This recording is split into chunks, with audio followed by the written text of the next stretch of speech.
Você provavelmente já ouviu falar de As Crônicas de Nárnia, O Leão, a Feiticeira e o Guarda-Roupa.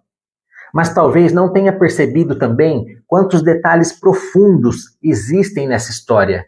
Porque por trás de um simples guarda-roupa existe um mundo congelado pela neve, uma feiticeira que domina Nárnia, uma profecia antiga e um leão que se sacrifica para salvar um traidor. E o mais curioso disso tudo é que esse livro foi o primeiro publicado por C.S. Lewis em 1950. Mas cronologicamente, ele não é o começo da história. Fala pessoal, tudo bem com vocês? Espero que sim. Eu sou o Graciano Silva e sejam muito bem-vindos a mais um vídeo aqui no canal. E hoje nós vamos conversar sobre As Crônicas de Nárnia, O Leão, a Feiticeira e o Guarda-Roupa, um dos livros de fantasias mais famosos já escrito. Publicado em 1950, ele foi o primeiro volume lançado por C.S. Lewis, embora seja o segundo na ordem cronológica dos acontecimentos da história de Nárnia. Esse é também um dos volumes da saga que ganhou adaptação para o cinema, sendo provavelmente o livro mais popular das Crônicas de Nárnia. Inclusive, eu já tenho um vídeo aqui no canal falando sobre o Sobrinho do Mago, que mostra justamente a criação de Nárnia, que é a origem da Feiticeira Branca e vários outros detalhes importantes desse universo. Então, se você quiser entender ainda mais as referências desse livro, depois vale a pena assistir aquele vídeo também. Eu vou deixar ele disposto aqui no card, tá bom? Para quem quiser e tiver interesse. A história acontece durante o período da Segunda Guerra Mundial. Naquela época, a Inglaterra sofria ataques aéreos constantes. Por isso, muitas crianças eram enviadas para regiões mais afastadas das cidades, sempre buscando proteção. E é nesse contexto que nós conhecemos os 4 irmãos: o Pedro, a Susana, o Edmundo e a Lúcia. O Pedro é o irmão mais velho e acaba assumindo uma postura mais responsável durante a história. A Susana é a irmã mais velha entre as meninas, mais racional e cuidadosa. Já o Edmundo é o irmão do meio, o mais teimoso, o mais impulsivo. E a Lúcia, que é a caçula, justamente a primeira a descobrir Nárnia. Eles são enviados para a casa de um velho professor que mora no interior. E uma curiosidade interessante é que esse professor não é parente deles. Ele apenas acolhe as crianças em sua casa para mantê-las em segurança durante a guerra. A casa dele é enorme, cheia de corredores, quartos vazios, móveis antigos e um clima quase misterioso. E isso ajuda muito na sensação de descoberta que o livro transmite. Uma coisa interessante sobre As Crônicas de Nárnia é o tamanho do impacto que essa obra teve ao longo do tempo. A série conta com 7 romances escritos por C.S. Lewis. Ela foi traduzida para mais de 41 idiomas e ganhou adaptações para a televisão e para o cinema. Talvez isso aconteça justamente porque Nárnia consegue misturar a aventura, a fantasia, os simbolismos religiosos e uma linguagem muito acessível para quem não possui o hábito da leitura. Durante uma brincadeira de esconde-esconde, Lúcia decide entrar em um guarda-roupa gigantesco. Ela atravessa os casacos, ela continua andando e, de repente, ela sente algo estranho nos pés. Mas o que seria esse algo estranho? Neve. Quando ela sai do outro lado, ela encontra completamente algo diferente. Um lugar esquisito, uma floresta congelada, silenciosa, toda coberta por neve.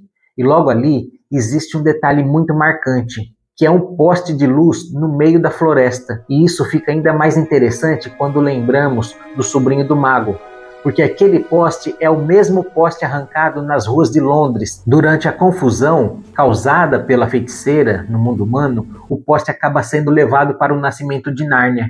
E quando Aslan, que é o grande leão, cria aquele mundo, o poste simplesmente cresce ali, no meio da floresta. Aquele poste, aparentemente simples, carrega uma ligação direta entre Londres e Nárnia, desde a criação do mundo. E, sinceramente, isso deixa o universo muito mais interessante quando você percebe esses detalhes conectando os livros. Ali a Lúcia conhece um fauno chamado Senhor Túminos, uma criaturinha metade homem e metade bode. Ele convida a Lúcia para tomar chá na sua casa. E aí que começa a tocar uma música na sua flauta. E aí essa parte é muito importante porque a música do fauno, ela possui um efeito quase que hipnótico. Enquanto ele toca, a Lúcia ela vai ficando sonolenta, até acabar dormindo. E depois ela descobre algo preocupante, que o fauno pretendia entregá-la para a Rainha Branca. A Rainha Branca ela governa Nárnia através do medo e da magia. E ela mantém o reino preso em um inverno eterno. Em Nárnia é sempre inverno e nunca chega o Natal.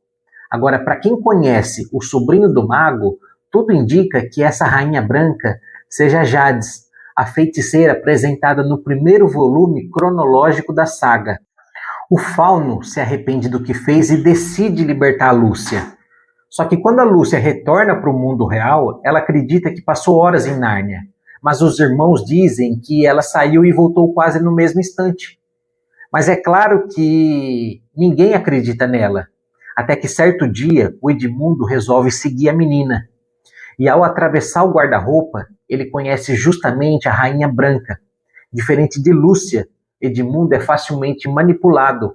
A rainha oferece comida, atenção, elogios e até começa lentamente a corromper o garoto. Ela também demonstra interesse pelos irmãos por causa de uma antiga profecia de Nárnia, que a profecia dizia que 2 filhos de Adão e 2 filhas de Eva colocariam fim no reinado da feiticeira. E aí então surge Aslan, o grande leão. E eu arrisco dizer que o leão é o personagem mais importante de toda a obra. A presença de Aslan, ela muda completamente o clima da história. Inclusive, conforme Aslan começa a retornar para Nárnia, o inverno começa lentamente a enfraquecer. A neve começa a derreter, o gelo vai desaparecendo e pequenos sinais da primavera começam a surgir. E isso possui um significado muito simbólico dentro da narrativa, porque Aslan representa a esperança, a vida, a restauração.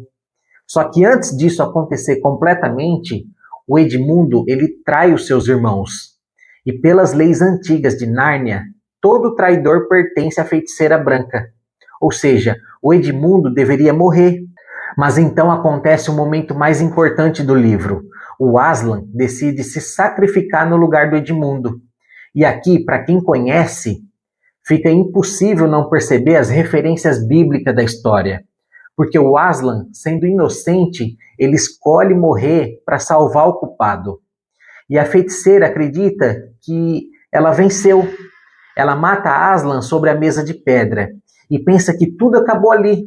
Só que existe algo que ela não conhecia, que é uma magia ainda mais profunda, uma magia antiga que existia antes mesmo do início de Nárnia.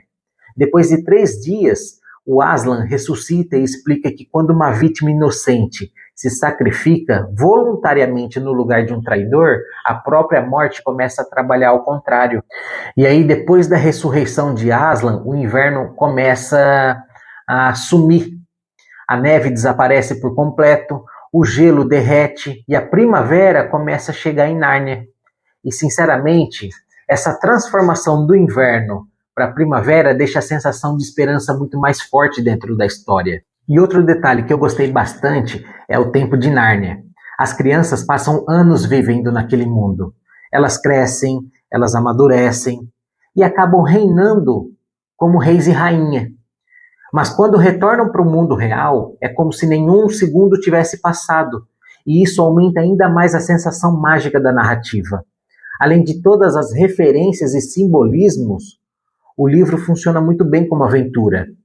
A leitura é simples, é fluida, leve e muito fácil de entender, principalmente para quem quer começar a ler fantasia.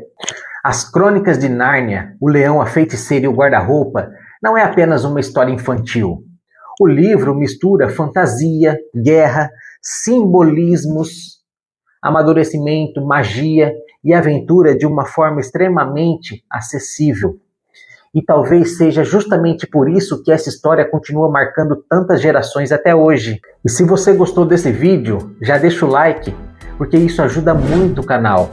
E se você gosta de fantasia, de livros e quer desenvolver ainda mais o hábito da leitura, aproveita para se inscrever no canal também.